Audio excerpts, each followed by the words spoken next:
Que la paix et la grâce de Dieu vous soient multipliées, amis auditeurs de la radio La Voix de l'Évangile.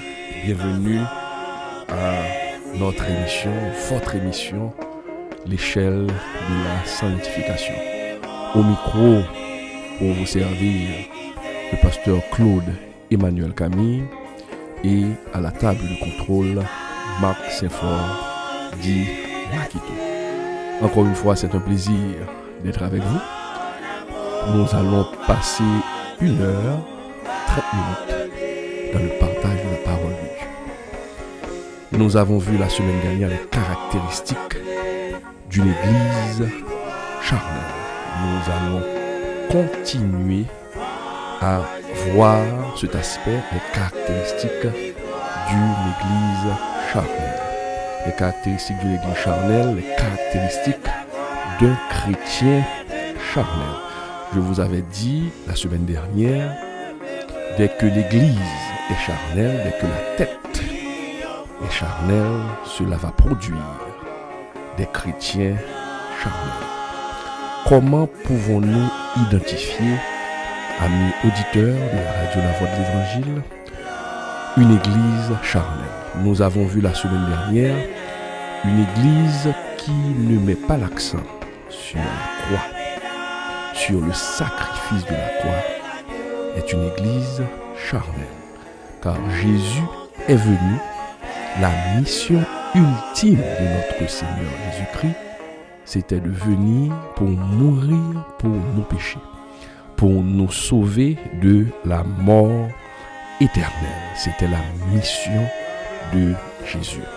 Jésus n'était pas venu pour faire de nous des millionnaires, pour faire de nous des milliardaires, mais pour nous sauver de la mort éternelle. Cela ne veut pas dire que l'aspect matériel n'est pas important. Nous avons tous besoin d'argent, mais ce n'est pas l'argent qui doit être la priorité du chrétien. Dieu sait très bien ce que nous avons besoin, donc il va prendre soin de nous. Donc nous avons dit la semaine dernière que quand l'église ne met pas l'accent sur la croix, c'est une église qui, premièrement, c'est une église charnelle. Mais une église aussi où on ne trouve pas, c'est un peu bizarre, une église où il n'y a pas la parole de Dieu. Une église où la parole de Dieu n'est pas enseignée. Une église où l'on passe à vol d'oiseau sur la parole de Dieu. On ne met pas l'accent sur la parole de Dieu. C'est une église charnelle. Pour ce que nous allons faire cette étude, nous allons parler de la parole de Dieu. Une église doit avoir la parole de Dieu. Le centre même de cette église, c'est la parole de Dieu. Dans 2 Chroniques 2, verset 5, il est dit, la maison que je vais bâtir. Nous pourrons aller de préférence au verset 4. Nous allons lire les 2 versets qui dit, voici, j'élève une maison au nom de l'Éternel, mon Dieu, pour la lui consacrer. Alors ça c'est le passage où ce sont les préparatifs de Salomon pour la construction du temple. Donc, mon Dieu pour la consacrer. Alors je reprends, voici j'élève une maison au nom de l'Éternel mon Dieu pour la lui consacrer, pour brûler devant lui le parfum odoriférant, pour présenter continuellement les pains de proposition, et pour offrir les holocaustes du matin et du soir, des sabbats, des nouvelles lunes et des fêtes de l'Éternel, notre Dieu, suivant une loi perpétuelle pour Israël. La maison que je vais bâtir doit être grande, car notre Dieu est plus grand que tous les dieux. Donc, bâtir une maison pour l'Éternel. Salomon voulait bâtir cette maison. Maintenant, qu'est-ce qui devait se trouver à l'intérieur du temple? C'est la question qu'on doit se poser. Okay? La question qu'on doit se poser.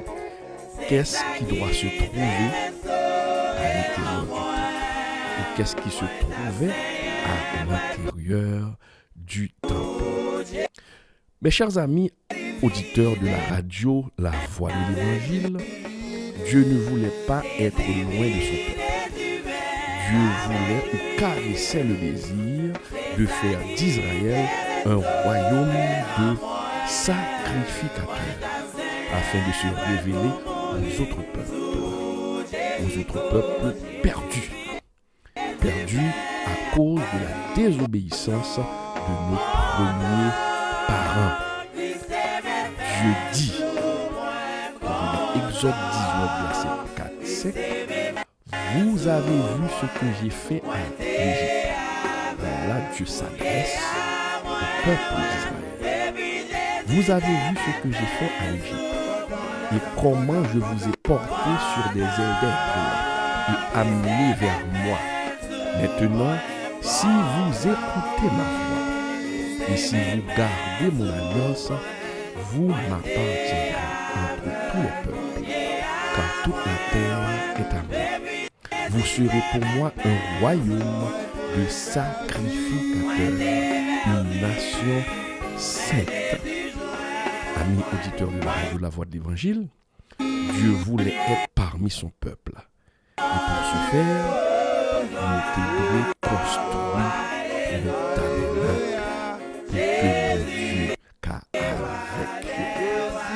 Comprenez? Donc, bon Dieu est venu marcher avec ses enfants. Et pour ce faire, il faut construire le tabernacle.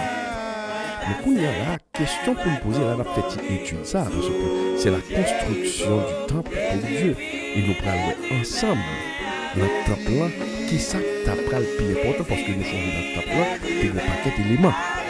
Mais un élément pas extrêmement important dans le temple là. Ok? Donc, question pour nous poser nous, ok? Qui ça pour dans le temple. Et nous parlons en dedans de temple là, de bagages qui sont extrêmement importants et qui parlent plus important que tout le monde. J'espère que nous suivons là très bien. Les amis auditeurs radio les amis internet YouTube avec Facebook. On nous regarde un petit coup d'œil dans Exode 19 verset 12. Ça bon Dieu dit Moïse. Vous voyez que c'est construction temple. Bon Dieu dit Moïse, monte vers moi sur la montagne et reste là. Je te donnerai des tables de pierre, la loi et les ordonnances que j'ai écrites pour leur instruction. Ma propre monte vers moi sur la montagne et reste là. Je te donnerai des tables de pierre, la loi et les ordonnances que j'ai écrites pour leur instruction. Là, quand on parle de table de pierre, les tables de pierre t'es gagné un table de pierre ça table de pierre ça t'es gagné la parole de Dieu, la parole sainte de Dieu. Notamment quand on parle de la parole sainte de Dieu à l'époque, on va parler de la loi, sur les relations entre maître et esclave, les lois sur la moralité, les 10 commandements. Et si, mes chers amis, Moïse passait plus de 40 jours dans la montagne, et bon Dieu va instruction ça, pour que le cabaye le peuple.